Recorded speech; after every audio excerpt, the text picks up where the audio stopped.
देखो, अगर आरक्षण नहीं होता तो हिंदू समाज कब का टूट गया होता। वो तो आरक्षण है जिसकी वजह से हिंदू एकजुट है। समाज का एक वर्ग है जो आरक्षण को दलितों के साथ न्याय बताता है और सवर्णों के साथ अन्याय। वही समाज का दूसरा वर्ग है जो कहता है कि आरक्षण दलितों के साथ सबसे बड़ा अन्याय है। आइए समझते हैं इतिहास का सबसे बड़ा समझौता जिसने गांधी और अंबेडकर को आमने सामने खड़ा कर दिया था। पूना पैक्ट समझौता। जो पूना पैक्ट समझौता समझ जाएगा वो आरक्षण को समझ जाएगा।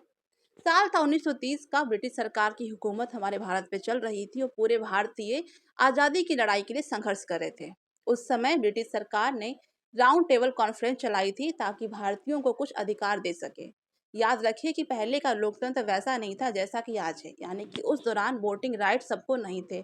कुछ लोग जो ब्रिटिश सरकार को टैक्स पे करते थे, सरकारी जॉब में थे या फिर जो ब्रिटिश के लॉयल थे, उन्हें ही वोटिंग राइट्स थे, सबको नहीं थे। लेकिन राउंड टेबल कॉन्फ्रेंस के जरिए ब्रिटिश सरकार ने पहली बार हिंदुस्तानियों को वोटिंग राइट्स देने के बारे में सोचा। इसी प्रोग्राम के तहत डॉक्टर वी.आर. अम्बेडकर ने एक मांग रखी कि दलितों के लिए अलग से निर्वाचन मंडल का गठन किया जाए, यानी कि सेपरेट इलेक्टोरेट का गठन किया जाए। पहले समझते हैं कि सेपरेट इलेक्टोरेट होता क्या है। एक ऐसी व्यवस्था जिसमें किसी धर्म, किसी जाति या किसी समुदाय के लोग सिर्फ अपने उम्मीदवार को ही वोट कर सकेंगे। एग्जाम्पल के लिए समझिए कि अगर कोई दो ब्राह्मण उम्मीदवार चुनाव पे खड़ा है तो उसे सिर्फ ब्राह्मण जनता ही वोट कर सकेगी। इसे ही सेपरेट इलेक्टोरेट कहते हैं।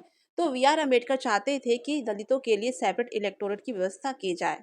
और ब्रिटिश सरकार की तो मन की बात हो गई, क्योंकि ब्रिटिश सरकार तो चाहती ही थी कि फूट डालो राज करो नीति। तो ब्रिटिश सरकार ने डॉक्टर वी.आर. अम्बेडकर की बात मान ली और दलितों के लिए कम्युनल अवार्ड के जरिए सेपरेट इलेक्टोरेट की व्यवस्था कर दी गई। लेकिन महात्मा गांधी को ये मंजूर नहीं था। उनका कहना था कि इसकी वजह से हमारा हिंदू समाज टूट जाएगा। क्योंकि हम आज़ादी की लड़ाई लड़ रहे हैं तो हमारी एकजुटता हमारी सबसे बड़ी ताकत है, और अगर इस तरह से अलग अलग निर्वाचन मंडल बनते रहेंगे तो हमारा हिंदू समाज टूट जाएगा। क्योंकि उस समय मुस्लिमों को अलग से निर्वाचन मंडल मिल चुका था और अब दलितों को भी मिल चुका है। इस वजह से महात्मा गांधी को चिंता सताने लगी। फिर क्या था, हमेशा की तरह गांधी जी अपनी बात मनवाने के लिए जो हमेशा वो करते थे, अहिंसा का मार्ग अपनाते थे, उसी रास्ते को उन्होंने चुना और वो चले गए पूना के यरवदा जेल में। और अंबेडकर जी से कह दिया कि मैं एक भूख हड़ताल पर बैठा हूँ और जब तक मेरी मृत्यु नहीं हो जाती है मैं इस भूख हड़ताल को खत्म नहीं करूंगा।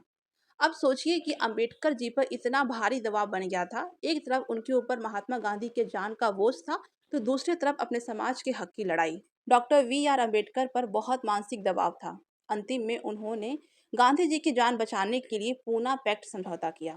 आइए समझते हैं पूना पैक्ट समझौता है क्या। पूना पैक्ट समझौता सितंबर 1932 में की गई, जो कि पूना के यरवदा जेल में साइन किया गया।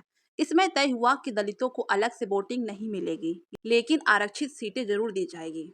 दलितों के लिए रिजर्व सीट तो होंगी, लेकिन वोटर हिंदू ही रहेंगे।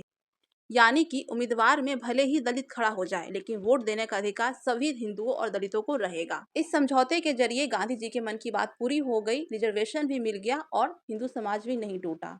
लेकिन इस समझौते के साइन करने के बाद डॉक्टर वी.आर. अम्बेडकर अंदर ही अंदर घुटते रहे।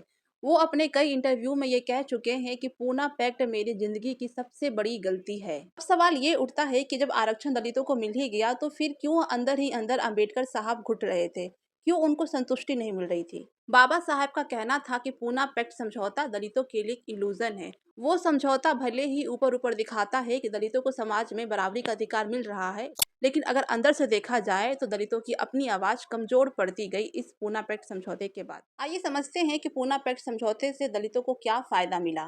पहला, रिजर्व सीट की शुरुआत हुई। पहली बार दलितों के लिए विधानसभा में सीटें आरक्षित की गई।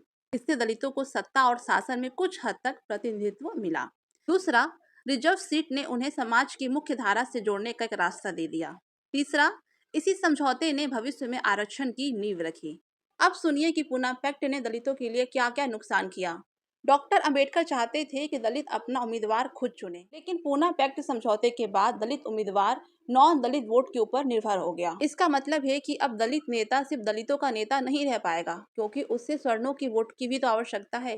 तो वो अपना वोट बैंक बचाने के लिए कभी भी दलितों के मुद्दे को इतनी स्पष्टता से समाज में नहीं रखेगा। अगर सेपरेट इलेक्टोरेट होते तो दलितों के असली मुद्दे रोजगार, छुआछूत, मंदिर में प्रवेश और नौकरी, ये सारे मुद्दे उठाए जाते हैं। लेकिन अगर सेपरेट इलेक्टोरेट नहीं है तो जो दलित उम्मीदवार है वो भटक सकता है, क्योंकि उसको अपना वोट बैंक बचाना है। अगर आज के समय में देखा जाए तो कई ऐसे दलित नेता है जो दलित सीट से जीतते तो हैं, लेकिन वो अपने दलितों के मुद्दों को इतनी स्पष्टता से नहीं रखते हैं, क्योंकि उन्हें डर होता है अपने वोटर के खिसकने का। पूना पैक्ट एक समझौता था। इस समझौते ने दलितों को समाज में जगह तो दी, लेकिन दलितों की आवाज को और कमजोर कर दिया। आज के समय में बहुत सारे नेता, सांसद, विधायक जो रिजर्व सीट से जीते तो हैं, लेकिन दलितों के मुद्दों को नहीं उठाते हैं, क्योंकि उनको अपना वोट बैंक बचाना होता है। जैसे कि रामविलास पासवान, उनके बेटे चिराग पासवान जो कि सांसद है, जीतन राम मांझी जो कि मुख्यमंत्री रह चुके हैं। लेकिन जब दलित समाज से इनके बारे में बात की जाती है तो दलितों के मन में एक दर्द उभर आता है कि वो नेता जरूर है दलित, लेकिन वो दलितों के लिए नहीं है, वो हमारे लिए काम नहीं करते हैं, वो बस अपना वोट बैंक बचाते हैं। दूसरी ओर है मायावती। भले ही अब उनकी राजनीति ढलान पर है, लेकिन एक दौर था जब वो दलित की बेटी 4 बार मुख्यमंत्री बनकर रह चुकी हैं। और अब नए नए सांसद चंद्रशेखर आजाद उर्फ रावण जो कि नए नए सांसद बने हैं। लेकिन अगर आप इनके इंटरव्यू को देखेंगे तो इनकी भाषा में एक दर्द और एक सच्चाई छुपी होती है, और वो हमेशा दलितों के हक की बात करते हैं। तो ये जो सारे नेता है जो कि रिजर्व सीट से जीते हैं, कुछ लोग हैं जो दलितों के वास्तविक मुद्दों को उठाते हैं, और कुछ लोग सिर्फ नेता बनने के लिए रिजर्व सीट पर जाते हैं। तो ये था एक पूना पैक्ट समझौता जिसने आरक्षण की नींव को रखी थी और गांधी और अम्बेडकर को आमने सामने खड़ा कर दिया था। अगर वीडियो पसंद आए तो लाइक कीजिएगा, और अगर कुछ आप हमें सुझाव देना चाहते हैं तो अपना सुझाव हमें कमेंट सेक्शन में जरूर दीजिएगा।